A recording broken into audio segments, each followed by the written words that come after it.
Shalom, shalom, peuple de Dieu. J'espère que vous allez bien. C'est votre servante, la sœur Thérésia, en direct sur notre chaîne Dimension TV pour vous présenter notre émission Il est temps, qui signifie le temps de la fin. Le concept de notre émission est bien évidemment l'édification de l'Église, corps du Christ. Et aujourd'hui, nous allons aborder le thème qui porte sur la profondeur, quoi. Et afin de mieux aborder ce sujet, nous avons avec nous un invité spécial qui va répondre à nos questions afin de nous éclaircir sur le sujet. Et sans plus tarder, je vais vous présenter notre très cher invité qui n'est autre que le révérend Enoch Kalombo, l'homme de dimension. Papa Enoch, bonjour. Bonjour Thérésia. Premièrement, nous vous remercions pour votre présence en ce lieu et cela est un grand honneur pour nous. Et comme vous le savez, aujourd'hui, vous êtes là avec nous pour répondre à nos questions, à moi et mes collègues, qui portent sur le thème de la profondeur de la foi. Étant donné que nous avons eu plusieurs enseignements sur la foi à l'Église, aujourd'hui, nous avons quelques questions à vous poser. Et sans plus tarder, la première question est la suivante. Pouvez-vous nous dire, papa, qu'est-ce que la foi? Merci ma fille pour la question sur la profondeur de la foi. Qu'est-ce que la foi? Hébreux chapitre 11, verset 1, la Bible dit, la foi, c'est une ferme assurance des choses invisibles, des choses qu'on ne voit pas, et une démonstration de celles qu'on espère. Donc en réalité, sur les plans pratiques, la foi, c'est la positivité. La foi, c'est la conscience positive dans la vie d'une personne. Dans les domaines de la foi, si nous parlons de la foi sur le plan pratique, normalement, une personne doit respirer des choses positives pour que la foi fonctionne dans la vie d'une personne. La foi, c'est la confiance en Dieu. C'est-à-dire, vous croyez à quelque chose que vous n'avez pas vu. Vous espérez à quelque chose qui n'est pas à ta possession. C'est ça, en fait. Alors, si nous nous basons seulement sur la définition, on aura du mal à comprendre. Mais dans la vie quotidienne, lorsque vous avez un problème, la personne doit espérer, elle a prié, que réellement Dieu a donné une réponse favorable à ma prière. Même si je ne vois pas, même si ce n'est pas encore accompli la prophétie, la promesse de Dieu, mais un chrétien doit croire, accepter que je l'ai reçu et en ces moments-là, vous devez voir que la chose va s'accomplir. Donc la foi, c'est la positivité dans la vie d'une personne, c'est le courage que la personne doit avoir, c'est la détermination que la personne doit manifester à travers sa prière et en espérant que ce que j'ai demandé à Dieu, l'Éternel m'a déjà donné une réponse favorable. Parce qu'en réalité, pour obtenir quelque chose à travers la foi, c'est retirer des choses qui sont invisibles à la visibilité. Donc quelque chose que tu ne vois pas, c'est la seule monnaie qu'un chrétien peut acheter quelque chose dans le monde invisible. C'est-à-dire, vous avez la foi, vous avez déjà la monnaie d'échange pour acheter quelque chose que tu n'as pas vu. Et lorsque vous avez la foi, rien ne vous sera impossible dans le domaine de la prière. Donc, en conclusion, la foi, c'est la positivité dans la vie d'un chrétien. Merci, papa, pour votre réponse. Et j'espère que nos téléspectateurs ont suivi ce que vous avez dit. Comme il a été dit, la foi, c'est la ferme assurance des choses qu'on n'a pas vues, mais on sait que cela pourra se réaliser. Comme dans la prière, lorsqu'un chrétien fait sa prière, tant qu'il n'a pas la foi, cela sera difficile que sa prière se réalise. Parce qu'un chrétien doit avoir la foi en toutes choses. Même si cela n'est pas encore exaucé, il faut toujours avoir la foi dans toutes vos prières. Et la deuxième question est la suivante, papa. Quels sont les éléments qui peuvent détruire la foi d'un chrétien? Il y a beaucoup d'éléments, ma fille, qui peuvent détruire la foi d'un chrétien, entre autres la peur. La peur, c'est l'ennemi principal de la foi. Les doutes, le murmure, les soucis. Il y a tant de choses. Et tu remarqueras dans la parole de Dieu, lorsque vous avez peur, regardez les phénomènes de David et Goliath. Le roi Saül était là pendant 40 jours et 40 nuits. Et Goliath ne faisait que traumatiser, injurier, insulter les peuples de Dieu. Et lorsque vous avez la peur, la foi ne peut pas fonctionner. Tu remarqueras maintenant tous les peuples d'Israël qui représentaient les peuples de Dieu, qui représentent les chrétiens, ils étaient là. Ils avaient Dieu, mais ils avaient la peur. Lorsque vous avez la peur, la foi ne peut pas fonctionner. Mais regardez maintenant l'attitude de David, qui était aussi un enfant de Dieu. Lorsqu'il arrive, il était courageux. il disait à Goliath que toi, Goliath, je te battrai au nom de l'Éternel des armées. Donc la foi, c'est mettre sa confiance à Dieu. Et nous connaissons la suite, que David a tué Goliath. Donc lorsque vous avez la peur, la première des choses, vous n'allez jamais obtenir quelque chose de la part de Dieu. C'est pourquoi nous exhortons à beaucoup de chrétiens qui prient, il faut ôter la peur au milieu de vous, parce que lorsque vous êtes goliathisé par la peur, je pense que vous n'aurez aucun succès de la part du Seigneur. La deuxième des choses, nous avons parlé des soucis. La Bible dit, déchargez sur moi de tous vos soucis. Ce sont des obstacles à la foi. Déchargez sur moi de tous vos soucis. Lorsque quelqu'un marche avec les soucis, lorsque quelqu'un murmure, lorsque quelqu'un doute de sa prière et de sa foi en Christ, automatiquement, il ne peut pas obtenir une réponse et la foi ne peut jamais fonctionner. Merci papa pour votre réponse et j'espère que cela a été clair pour mes frères et sœurs, que les éléments qui peuvent détruire la foi d'un chrétien sont les soucis, les inquiétudes, les murmures. Et lorsqu'un chrétien met toutes ces choses en avant dans sa prière, il sera difficile qu'il puisse avoir une réponse ou que sa prière soit exaucée. En tant que chrétien et dans la foi, il faut éviter surtout d'avoir peur et faire confiance à son Dieu et nous verrons nos prières s'exaucer. Et à présent, je vais accorder la parole à la sœur Ketia qui va poser ses préoccupations à notre papa. Merci la sœur Teresa pour la parole accordée. Bonjour le révérend. Bonjour ma fille. Je suis là pour poser quelques questions. Ma question est la suivante. Comment peut-on conserver sa foi? Comment peut-on conserver la foi? Merci, c'est une belle question. La Bible dit d'abord, les Écritures parlent que la foi vient de ce qu'on attend. D'abord, la première des choses pour nourrir la foi, il faut faire attention à ce que vous attendez. Parce que la foi vient de ce que tu attends. Si tu attends des mauvaises choses, automatiquement ta foi sera affaiblie. Mais si tu attends des bonnes choses telles que la parole de Dieu, et ce qu'on attend vient de quoi? De la parole du Seigneur. Donc pour conserver sa foi, il faut que la parole de Dieu soit la base. Et la matière première dans une bonne église ou d'un bon prédicateur, c'est la parole du Seigneur. Et cette parole-là, comme dit dans Jean chapitre 1, au commencement était la parole était avec Dieu et la parole était Dieu. La seule manière, la seule façon pour conserver sa foi, il faut bien méditer la parole de Dieu, écouter la parole pure de Dieu et dans la prière, je sais que ta foi sera bien conservée. Ma deuxième question est, quel est l'impact de la peur sur notre foi? L'impact de la peur sur notre foi, la peur détruit la foi. Une personne qui a peur ne peut jamais marcher avec la foi. En réalité, la foi et la peur sont des choses qui ne peuvent jamais marcher ensemble. Et tu remarqueras maintenant, lorsqu'on peut te donner beaucoup d'exemples de la Bible, toutes les personnes qui avaient peur dans la Bible, ils n'ont jamais marché avec la foi. Je viens de donner l'exemple de David et Goliath. Tous les enfants d'Israël avec Saoul avaient peur. Et quand ils avaient peur, qu'est-ce que Goliath faisait? Pendant 40 jours, il traumatisait, il insultait. Mais lorsque David est venu, donc une personne qui a peur ne peut jamais faire tomber Goliath. Et je voulais dire à quelqu'un qui nous écoute, qui nous suit à travers les réseaux sociaux, à travers la télé, que ôtez la peur au milieu de nous, au milieu de vous, parce que la peur, c'est l'arme que le diable utilise pour détruire la foi de quelqu'un. Même s'il y a des choses qui te traumatisent, même si tu traverses des moments les plus difficiles dans ta vie, même si Goliath s'élève, te dit que tu n'avanceras pas, si tu enlèves la peur, tu prends le courage, tous les Goliaths de ta vie tomberont sous ton pouvoir. Merci papa pour votre réponse. J'espère que cela a été également clair. Qu'un enfant de Dieu doit savoir comment conserver sa foi. Et la foi, comme papa l'a dit, vient des choses que l'on entend. Et ce que l'on entend vient bien évidemment de la parole de Dieu.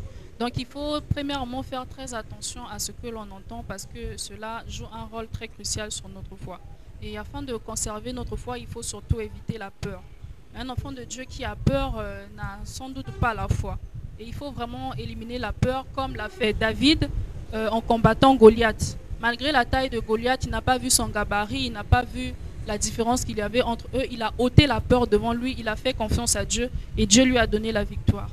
À présent, je vais accorder la parole au frère Josué qui va aussi poser ses questions. Bonjour papa. Bonjour mon fils. Ma question est la suivante. Quels sont les signes du manque de la foi? Quels sont les signes du manque de la foi?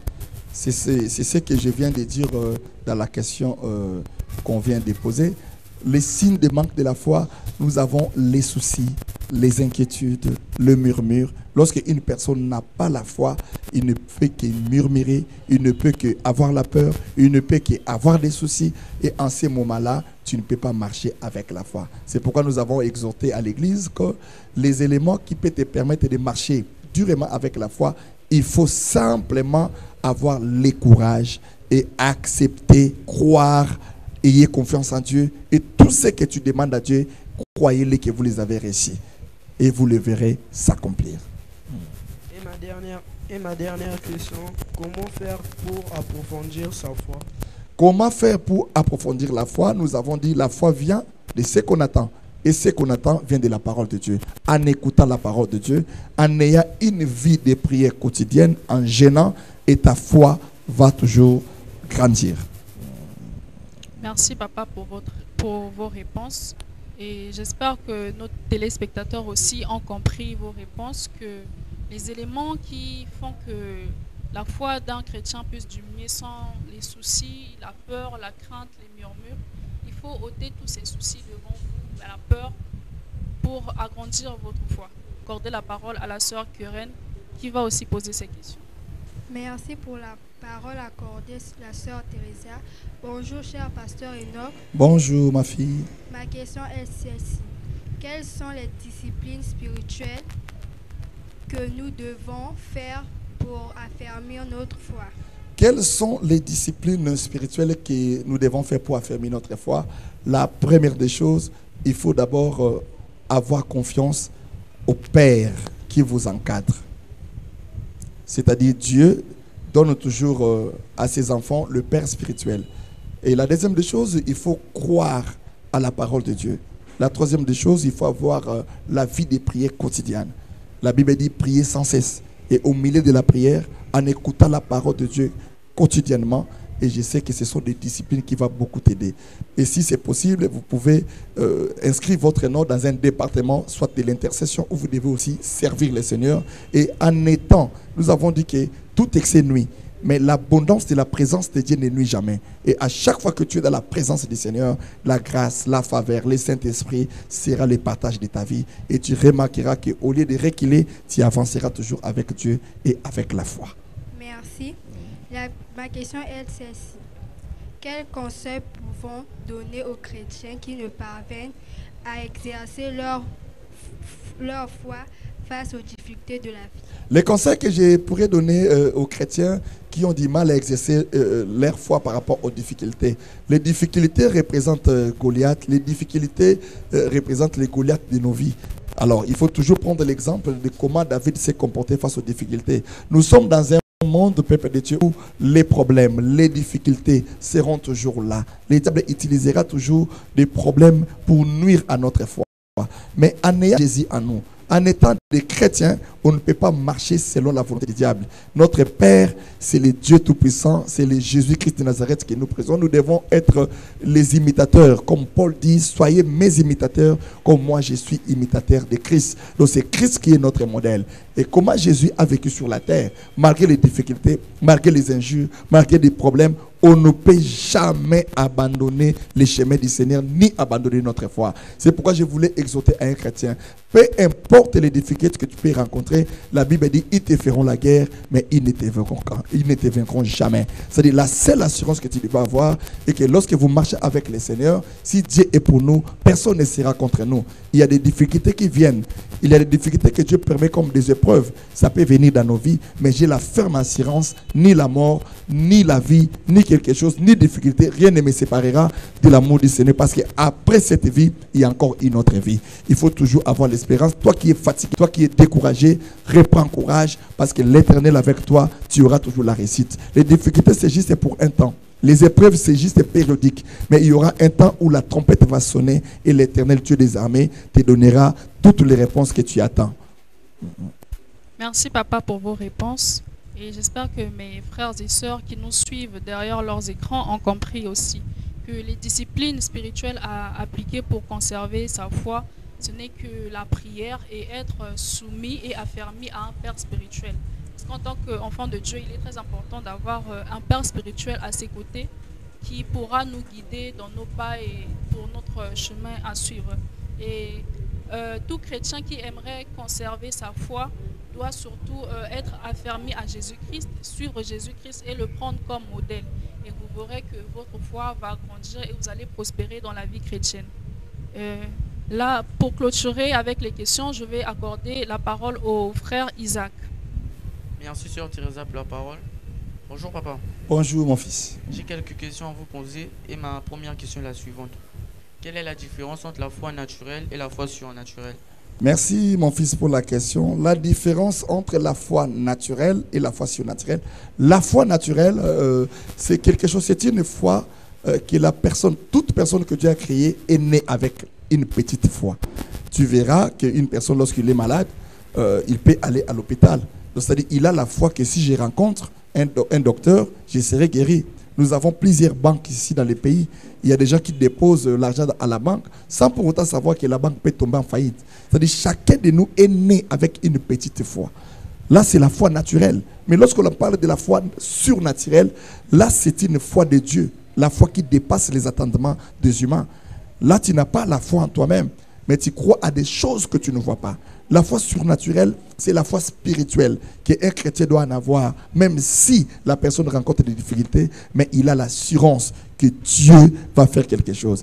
Imagine-toi lorsque l'ange Gabriel a rencontré la Vierge Marie pour la première fois. Il a dit, je vous salue Marie, pleine de grâce, tu auras un fils. Il a commencé à donner la prophétie à Marie. Mais Marie s'est posé des questions. Elle s'est demandé, elle a dit, oh, comment cela se fera-t-il? L'ange lui dit, sur la foi, rien n'est impossible à Dieu. Tout est possible à celui qui croit. Donc là, nous sommes dans le domaine de la foi surnaturelle. Tu n'as rien. Tu es désespéré. Tu traverses des moments les plus difficiles de ta vie. Mais la parole de Dieu te dit de croire et tu verras la gloire du Seigneur. Je vais clôturer avec le dernier exemple. Regardez les enfants d'Israël devant la mer Rouge. La mer Rouge, c'était comme un obstacle. Ils murmuraient, ils pleuraient. Mais Dieu parle à Moïse, il dit, dis aux enfants d'Israël qu'ils ne murmurent point. Et les Égyptiens que vous voyez, vous ne le verrez plus jamais. Comment tu peux croire devant toi, vous avez la mer Rouge? Comment tu peux croire devant toi, il y a la mer Rouge et derrière toi, il y a Pharaon avec les militaires et les chars. Mais l'Éternel vous dit à l'oreille que ne craignez rien. Tu peux toujours avoir la peur si vous n'avez pas la foi. Mais la foi surnaturelle doit te donner l'assurance. Parce que Dieu a parlé, peu importe ce que je vois, peu importe ce qui m'arrive, l'Éternel ne m'abandonnera jamais. Et ce que j'avais dit, que Dieu n'aime pas le murmure et la peur. Dieu a dit à Moïse, dis aux enfants d'Israël, qu'ils ne murmurent pas, qu'ils n'aient pas peur. Qu'ils regardent en silence les miracles que je ferai. Moïse avait tellement la foi surnaturelle en Dieu. Et qu'est-ce qui s'est fait? L'Éternel lui a dit, prends les bâtons, mets ça dans l'eau, et l'eau s'est divisée en deux. Lorsque vous avez la foi surnaturelle, aucun problème, aucune chose ne peut t'arrêter. Même si vous avez un problème de maladie, même si vous avez un problème financier, peu importe tout ce que vous pouvez avoir, la foi surnaturelle dépasse l'attendement humain. J'ai clôturé avec cet exemple de la femme de perte de ça pendant 12 ans. Elle a beaucoup souffert chez les docteurs, chez les médecins. La Bible dit elle a tout dépensé. Mais lorsqu'elle a entendu seulement parler de Jésus, la Bible dit la foi vient de ce qu'on attend. Elle a écouté qu'il y a un homme. Il y a un homme, il y a un Messie qui sauve les gens. Elle est venue avec la foi dans sa maison. Elle a dit, si j'arrivais seulement à toucher la robe du maître, je serai totalement guéri. C'est-à-dire la foi surnaturelle dépasse les attendements humains. Là où les docteurs ont échoué, la foi surnaturelle peut réussir. Là où ta famille a échoué, la foi surnaturelle peut t'amener dans une direction de ta destinée que tu ne t'entends pas. Ce qui est impossible aux hommes est possible à Dieu. Donc lorsque vous êtes dans la foi surnaturelle, je sais que la porte de ta destinée est grandement ouverte. Je voulais exhorter à quelqu'un, la foi en Dieu, la foi surnaturelle, c'est la seule monnaie d'échange que tu peux acheter quelque chose dans le monde spirituel pour le matérialiser dans le monde physique. Merci papa pour la réponse. Okay. Et ma deuxième question est la suivante. Quelle est l'importance de la foi dans une prière? L'importance de la foi dans une prière, la Bible dit dans Hébreux chapitre 11 verset 6, sans la foi, il est impossible de lui être agréable. Cela veut dire que si vous n'avez pas la foi dans votre prière, si vous n'avez pas la foi dans n'importe quel domaine que vous pouvez avoir, vous ne pouvez pas obtenir quelque chose de la part de Dieu.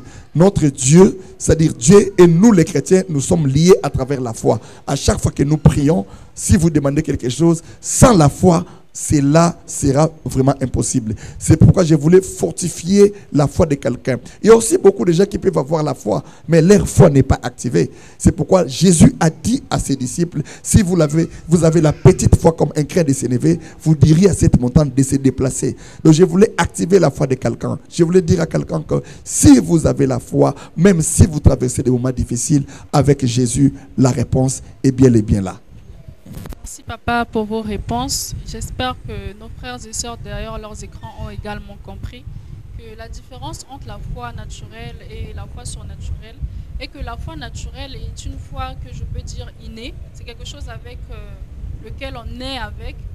Comme par exemple aujourd'hui, si quelqu'un est malade, la personne va à l'hôpital, prend des médicaments et cette personne croit à ces médicaments-là en se disant dans sa tête que si je prends ça, je serai guéri. Donc ça, c'est une foi qui est naturelle. Et lorsqu'on parle de la foi surnaturelle, c'est la foi qui est au-delà de l'entendement humain.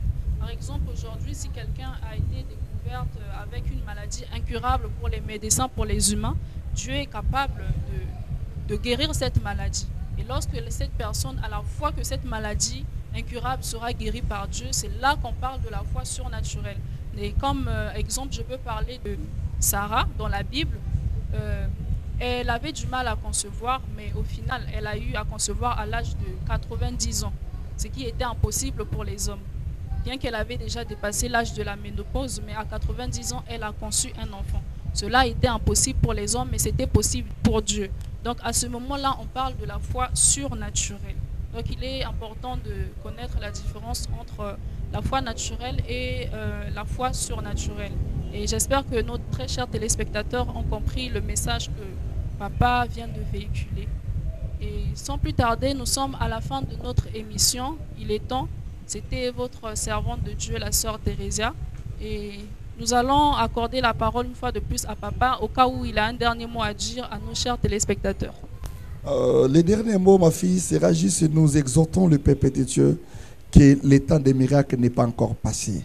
Tu peux rencontrer des problèmes pour que tu puisses être guéri et recevoir la réponse à tous les problèmes.